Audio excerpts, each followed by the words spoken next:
I'm Sean Buckley, fire captain, assigned to Quit 90 in the city of Paris. I'm Terry Kidd, principal at Sierra Vista Elementary School. And this is the Report on Conditions.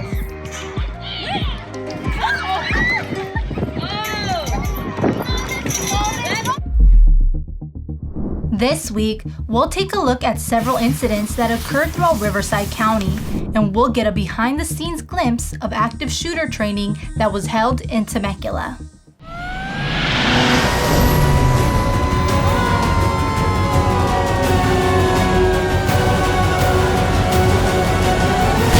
Paris, Engine 1 with report on conditions. Hi, I'm Karina Espinosa, and thanks for tuning in to today's Report on Conditions. We're starting off with a look at an active shooter training drill that our firefighters from Battalion 15 participated in with the Riverside County Sheriff's Office.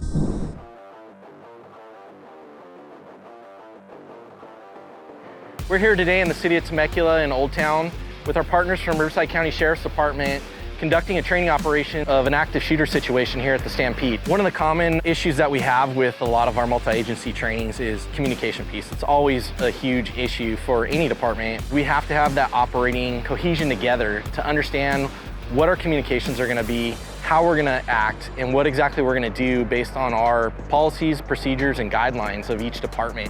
What is needed and how we're going to react is extremely important to provide the care that's required for the citizens. As we've seen over the years, there's been multiple active shooter situations throughout the nation. And so we want to ensure that our first responders and all agencies are prepared for this. Our Sheriff's Department is very proactive and has reached out to us to ensure that we're training with them so that we can integrate with them for these type of incidents and provide that treatment and care. Riverside County Fire Department and the Riverside Sheriffs, along with the CERT team. We're doing 3 different scenarios where we bring engines from the local area. They come in, they do a real life drill where we have active shooting.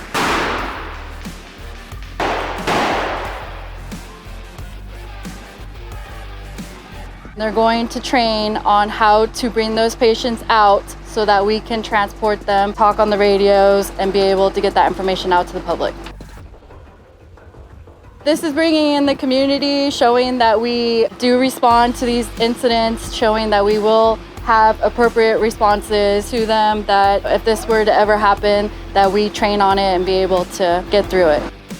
I'd like to give a thanks to the city of Temecula for hosting, for our local business, the Stampede here in the city of Temecula, for allowing Riverside County Sheriff and us to utilize their facility for this training in the event something would happen. Let's check out the call statistics from May 26th through June 1st. During that time, your firefighters responded to a total of 3,895 calls for service. Of those calls, 2,972 were medical emergencies and 115 were fire-related calls. Here's a look at a few of those incidents.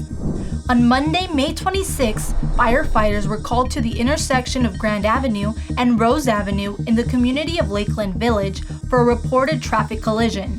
The engine arrived on scene and reported 2 vehicles that had collided, resulting in major damage. One patient was transported to an area hospital for further treatment of injuries, and California Highway Patrol was on scene investigating. On Tuesday, May 27th, firefighters were dispatched to a reported vehicle on fire in the 25,800 block of North Winds Drive in the Romoland area of the city of Menifee. The first arriving engine reported 2 vehicles well involved with fire that had spread to a wooden fence nearby. The fire was quickly contained, and fire crews were on scene for about 45 minutes for mop-up. There were no injuries reported. At approximately 11 a.m. on Friday, May 30th, firefighters were dispatched to a reported commercial vehicle traffic collision on the westbound Interstate 10 near Red Cloud Mine Road, east of Scirocco Summit. The first arriving engine reported one semi-truck overturned on the right shoulder with the driver trapped in the wreckage, requiring extensive extrication. The jaws of life were utilized along with other specialty extrication equipment to free the trapped patient. The patient was transported via air ambulance to a trauma center where they received further treatment of moderate injuries. One lane of the interstate was closed by California Highway Patrol for a short duration while a semi-truck and the hay it was hauling were cleaned up and removed from the scene. No other injuries were reported. Also, on Friday, May 30th, dispatchers received multiple 911 calls reporting a house on fire in the 100 block of Bond Drive in the city of Paris. The first arriving battalion chief reported a double-wide mobile home fully involved with fire, as well as half an acre of vegetation burning to the rear of the structure, which prompted an immediate request for a second alarm response due to heavy fire and exposure to surrounding structures. Firefighters were able to contain the flames to the main structure with minimal damage to the adjacent exposures, and the vegetation fire was held to 1.5 acres. Fire crews were on scene for 2 hours, working on mop-up and overhaul. On Saturday, May 31st, firefighters were dispatched to a reported vegetation fire near the 35,800 block of Rawson Road in the community of Winchester. The engine arriving on scene reported light flashy fuels burning at a slow rate of spread with a potential for a large-scale extended attack. Thanks to an aggressive fire attack from the ground and airborne crews, the forward rate of spread was stopped after about 25 minutes. The fire was fully contained to just under 3 acres, and firefighters were on scene for several hours working on mop-up. There were no injuries reported. Celebrating the holidays is an American tradition. However, for many veterans who have served in combat and have post-traumatic stress disorder, it can be very stressful.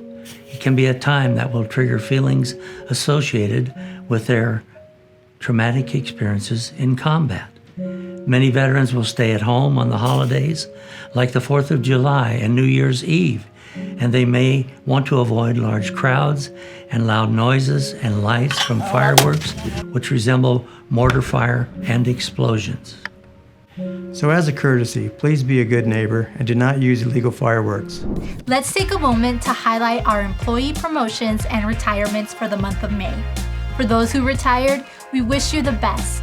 To our newly promoted, congratulations.